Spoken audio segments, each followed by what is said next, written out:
I might be a little late for Thanksgiving, but better late than never. Greetings everyone, I am Sister Lilia and welcome to my unboxing and review of the Leman Russ Battle Tank, more recent edition.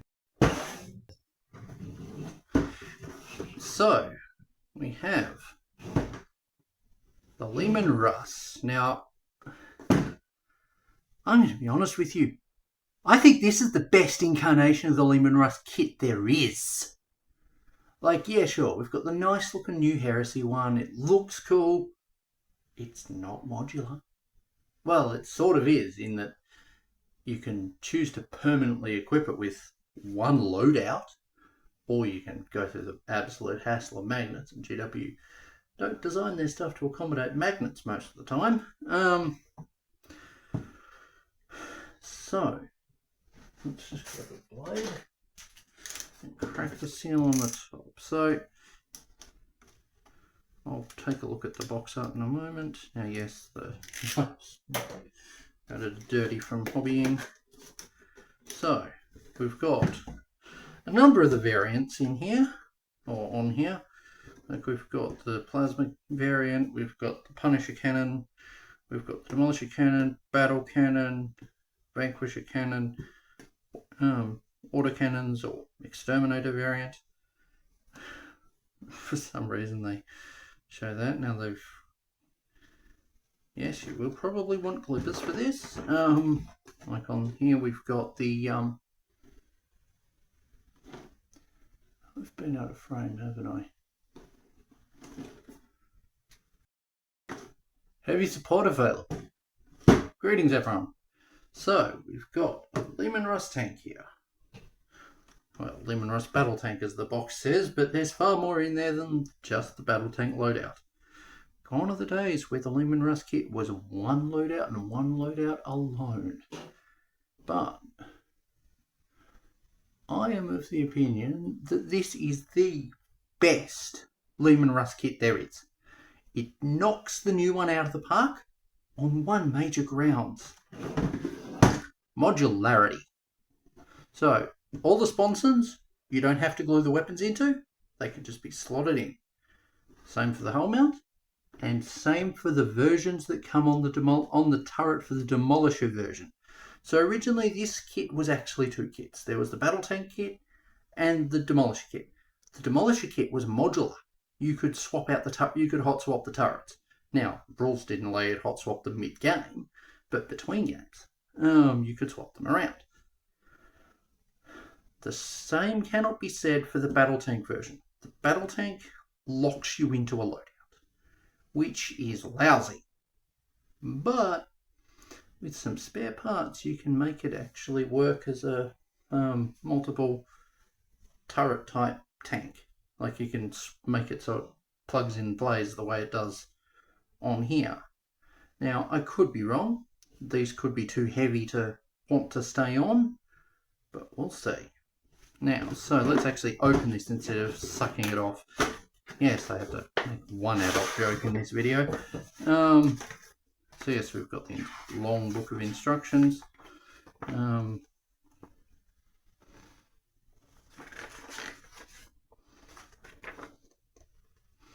Like, yeah, the Demolisher cannon is much more plug and play now. You probably will want to put some kind of a magnet at the back of it to make it keep in, but we'll see how that goes. If I have to hold this turret in with blue tack, I will. So, first up, we've got the Demolisher sprue, which comes with a lot of guns. So we've got the two halves of the plasma cannon, two halves of the Punisher Gatling cannon, two halves of the... three pieces of the Demolisher cannon. We've got the undermount that goes in the turret. We've got the various sponsons and hull options. Now, there isn't 3 heavy bolters in this kit. There is only 2, unless I am woefully mistaken. I could be woefully mistaken. I am not woefully mistaken. Yeah, I am. Correction, there's 3. That's something they didn't do with the Malcador. Malcador can take up to 3 heavy bolters. It only comes with 2. This kit is immediately better than the Malcador because it comes with everything you need. Now we've got two different hulls for it because of this kit originally being two separate kits. So on the battle tank sprue, we've got the Nova Cannon. Nova Cannon? No, that's the wrong weapon. Eradicator Nova Cannon, if I remember correctly. We've got the Exterminator autocannons. We've got the turret mount, which allows you to slot in either the battle tank battle cannon or the vanquisher cannon. And we've got the same sponson stuff there as well. This does come with two whole separate crew peoples for it, which is nice that it gives you two crew. So I'm going to build this up and be back. Wait, what am I saying? There's the final sprue.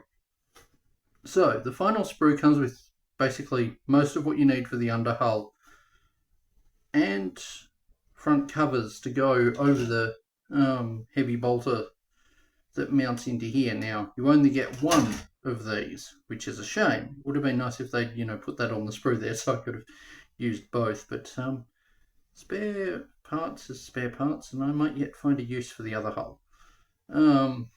We've got the tracks, we've got ladder handle parts, we've got little hull chain link connection points, we've got smoke launchers, we've got a tow hitch for the back, we've got plenty of tracks, enough tracks to put on the thing.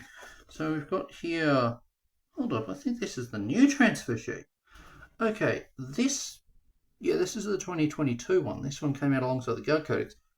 This transfer sheet is dope. We've got still, let's see, what regiments have we got? We've got Cadian, that's to be expected. We've got Vostroyan represented, that's nice. We've got Talan Desert Scorpions. We've got Krieg with their Inquisition icon. Is any of that reading properly? I think that might read a bit better and above the height of the thing. But yeah, we've got the Catachans, we've got Valhellans, we've got Armageddon, which is nice to see. It's nice to see the main regiments represented, not just Cadian, although Guard don't really do that as much as Space Marines do. We've got a whole lot of numbers. We've even got some different stamps, a skull and crossbones icon. We've got some names. We've got a red Aquila, that is neat. Most of the time it's just the standard white. That is neat. Okay, I'm going to build this thing up and I'll be back.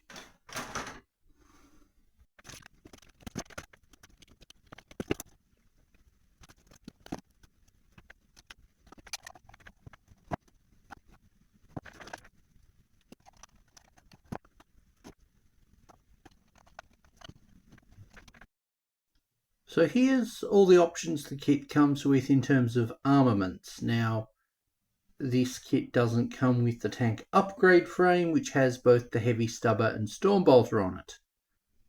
I find that frustrating. That's a key classic frame and it doesn't come here. And this kit costs how much in Australia at the moment? But yeah, also as you saw just a moment ago, I added in some white plastic behind there to just make it look less hollow once I've painted it. I don't like hollow voids on tanks. But yeah, I mean, at least with the Rogel Dawn, you can put that to use as a storage space for the weapons. So in terms of armaments, for the turrets, on the battle tank side, we've got the Vanquisher cannon and battle cannon, which both plug into the base cannon, into their shared base cannon mount, which does allow you to hot swap them. If you don't glue them in, it can be interchangeable. You've got your Exterminator autocannon, you've got your Eradicator Nova cannon, you've got a single gun shield that is shared between them. Frustratingly, if you want the gun shield to stay on for the battle tank versions, and I believe also the Eradicator, you have to glue it to that weapon. For the autocannon, it just stays on with friction. And on the subject of friction, we have the leman russ demolisher variants, which come with the demolisher siege cannon, your punisher gatling cannon, and your executioner plasma cannon. All of them just slot in with friction, like so. Now I'm just going to angle that up so it sits upwards a bit, but like all of those just sit. There's no frustration. There's no need to disassemble the turret to get them in. You can just put them on and be done. I wish they'd designed that one like that.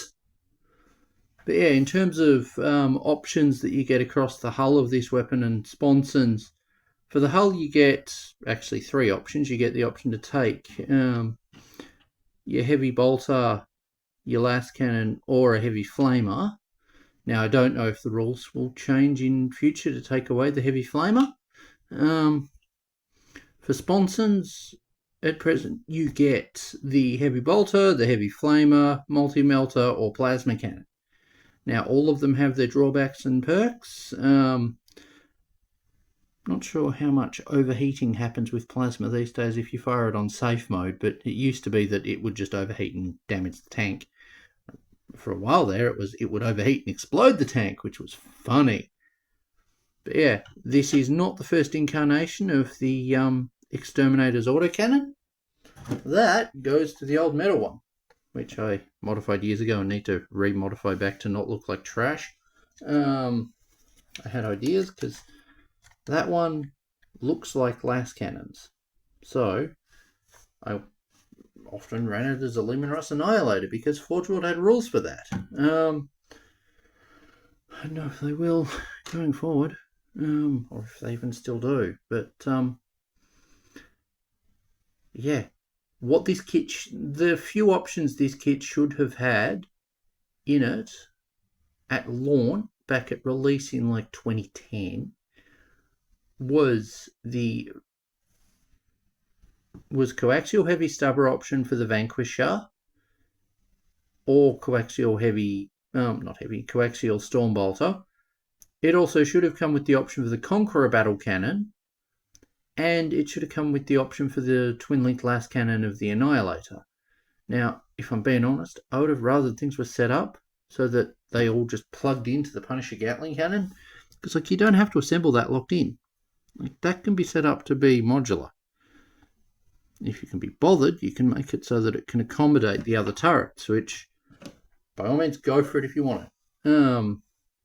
Like you'll probably need to use a spare executioner plasma cannon base to mount this into, but if you're a conversion builder, you've probably got one aside. I'm not sure if I actually did ever get around to doing that build. We'll see when I get around to actually doing the customization, which is the reason this thing is not, primed or properly locked in. Now, I chose to set it up so that the sponsons were removable in part, so that I could actually get the central swivel part out and the top off to be able to spray prime in there properly. The easier way would have just been not glue the base on. That would have made things easier. Like things aren't sitting flush because things are designed to disconnect. And as a result, things don't sit flush right this moment. I might just have to put some tape down to do it when I go to paint it. So I'm going to just reattach things together and let's get some weapons onto this.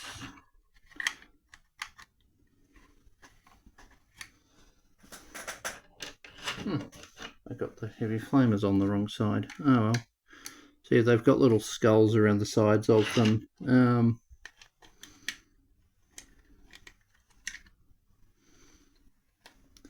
It's got the back flashing in there. Let's just stick that there.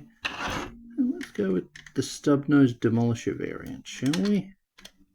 Now, I also did the same thing with the front hull, because with the front hull mount, so that I can paint everything up properly. So let's get this thing on a turntable and take a look at it. Although actually, before I do that,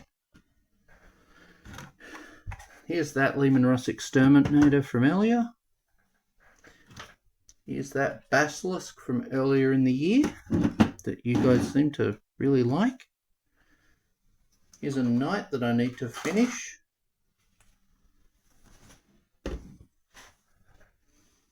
Yeah, you can't even see it. It's that big. What else have I got within immediate reach? A sister of Battle Dog Martyr.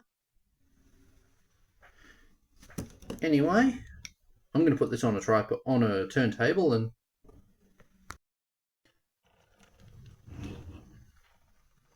okay, so we've got it up on the turntable here. I've attempted to build it almost to the instructions whilst also leaving a bit of room to make things easier to paint. Now, it will get painted, but it needs a lot of customization first, which has to wait until after Christmas because things like GW shipping are not available right now because it's just too close to Christmas for me to get them sent to us. And I need the track guards and pintle option. So yeah, anyway, it's a neat kit. I like it. It went together relatively easily. I had not all that much trouble putting it together, unlike tomorrow's subject. It actually does its thing. Now, I've shared my gripes around the battle cannon turret, or battle tank turret. It could have been done so much better, but they chose not to. But with some conversion, you can easily get on with, easily do it. I do happen to have a spare battle cannon floating around. I saw it before. Scored this a while back. So I have a spare one that I can mount in there and use the other and mount the other parts on to be able to have them be part of the bank mounted into the Punisher Gatling cannon. So yeah. Anyway, this is a good kit. If you're a guard player, I'd recommend getting it on sale if you can. It should be noted that because the battle tank version of the kit has been in a lot of sets, you can usually find the battle tank version of this kit through bit sellers a lot easier than the Demolisher version. You can also find a number of the leftover parts from it, such as spare hatches and exhausts and stuff, and even whole weapon sets, just because there's double of those due to the inclusion of the Demolisher sprue into the battle tank kit. So yeah, if you need parts. But yeah, pardon the noise of that, but well, that happens. So yeah, anyway, thank you guys for watching. I hope you've had a good year, and I hope things get better next year. They're looking pretty dark right now, but it would be nice for things to, become better. The march towards progress is what we should be all taking part in, but and making things better for everyone. But some people don't want to.